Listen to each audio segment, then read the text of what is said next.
As your needs change, your gems should too.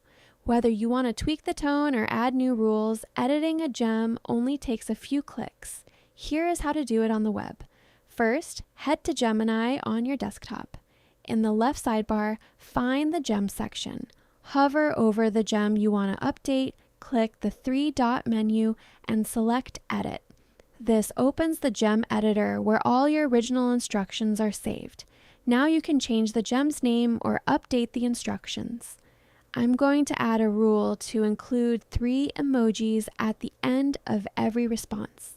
You can use the preview window on the right to test these changes immediately without leaving the editor.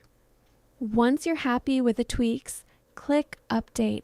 Your gem is now officially updated. Every new chat you start with this gem from now on will follow these updated rules automatically. That is how you keep your AI experts sharp. Remember, you can only edit gems on the web, but the changes will apply whenever you use them on mobile later. Hit like and subscribe, and I'll see you in the next one.